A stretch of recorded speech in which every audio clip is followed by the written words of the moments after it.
New Trade, Industry and Competition Minister Parks Tau has delivered his first budget vote address to Parliament. He shared that industrial policy would be at the centrepiece of his administration's economic development policy through the implementation of 8 master plans covering sectors such as autos, clothing, steel and poultry. The DTIC looks to collaborate with other spheres of government to create an enabling environment that results in joint planning, joint implementation and joint accountability. For more, we are now joined by Deputy Minister of Trade, Industry and Competition, Andrew Whitfield. A very good evening to you. Thank you so much for your time. We know that Minister Parks Tau spent a great deal of his speech really just underlying the importance of manufactured-led growth, more so as the jobs bloodbath continues in South Africa. What role do manufacturing jobs play in such a viable economy? In a potentially viable economy. Well, good evening and thank you very much. I believe that our economy has enormous untapped potential which has been tapped in the past, and we have the framework of a very strong and resilient manufacturing sector, provided that we create the right enabling environment. And today, Minister Parks Tau tabled his debate. There was a strong emphasis, or tabled his vote, on the budget, and there was a strong emphasis on partnership. And one of those key partners in creating that enabling environment is the private sector. We also emphasized in the debate that manufacturing-led growth is critical for an export-oriented economy. We exist currently in an incredibly fiscally constrained environment where budget cuts have become the norm over the medium term. And in order to turn that around and to improve our tax receipts, we need to strengthen our economic growth in the country by being deliberate, by being creative, and by listening to key stakeholders such as the private sector and paper to ensure that the partnership between government and these other partners yields positive economic results, creates jobs, and restores dignity to the millions of South Africans who have been left behind. Now, with the industrial capabilities that South Africa has as a country, and of course the question of industrialization back on the agenda for policymakers, there's been a call for strategies to now reduce the reliance on exports, not only as a country, but as a continent. More so as we consider the fact that Africa consumes so much of what it does not even produce. I mean, at the same time, in your address, I know you argued that South Africa could become an export-oriented economy. How do you manage a balancing act, considering what you're pushing, and of course the core for South Africa, as well as the continent at large, to produce products that are not charged at a premium as you would purchase if you look at the ecosystem of products manufactured in Africa and resold back to the continent? Well, I think the choice is between being an import-oriented economy or an export-oriented economy, and we choose the latter. We've made that very clear.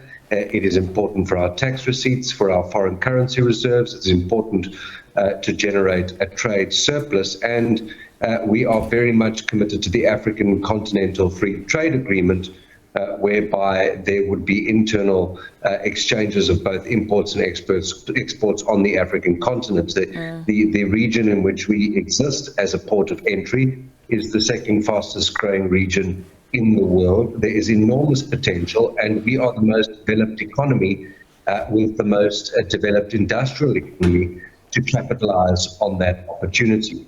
And so I think it is absolutely critical that we use everything at our disposal, our tariff environment, and how we lower trade barriers, how we incentivize the right sectors to generate economic growth and jobs. But to keep focused on the fact that we are a global player, we must remain a global player. Right on our doorstep, we have an enormous export economy in which to trade. And so trade relations and maintaining, but also building new export markets is going to be a key focus of the department's manufacturing-led growth agenda. How best do you think you can improve your role as a department to leverage local procurement? How do you plan on identifying these procurement opportunities that do exist and monitoring the implementation to then now look back and evaluate the impact?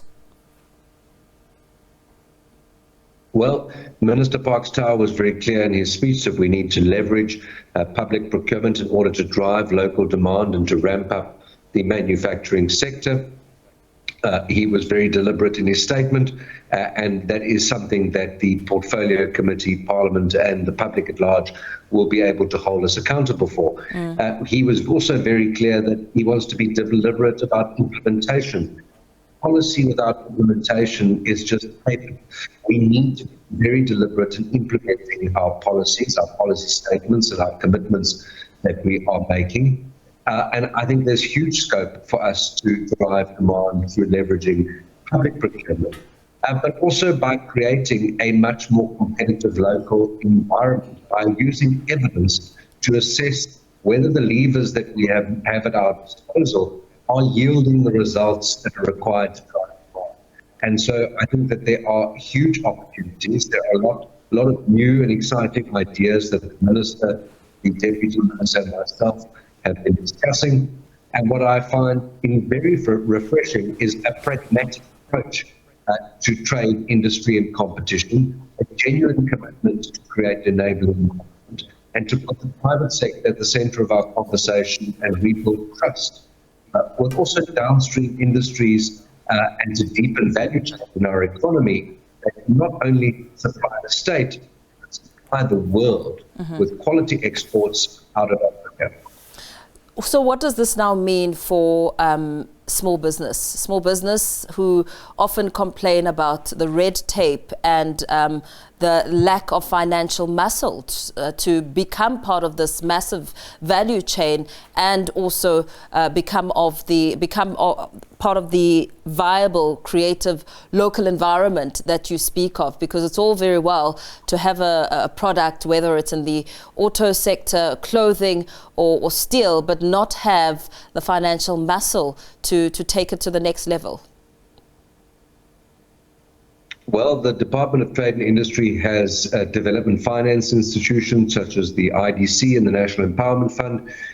These are areas that we need to focus on to determine whether we are getting value for the money that we are allocating, and making sure that these downstream industries, small, medium-sized enterprises, emerging enterprises, get the support that they need to become a meaningful part of these value chains. I absolutely agree with you. In fact, in the debate this evening, one of the members of the explicitly raised the role of small business development in the broader industrial policy environment. And so it is absolutely something we're going to be looking at. The Department has the Black Industrialists program, but there are other opportunities to find support, allocate support rather, to small emerging enterprises who are trying to get foot in the door. And ultimately, that is where the future is. That is where the future growth of our manufacturing sector lies. In small and medium-sized manufacturers who can scale, we need to help them to scale. We need to get them to scale so that they can create, generate wealth, and fundamentally change the structural impact in our economy. Very well. Thank you so much for speaking to us this evening. We're going to have to leave it there. And of course, wrapping that discussion with Deputy Minister of Trade, Industry and Competition, Andrew Whitfield.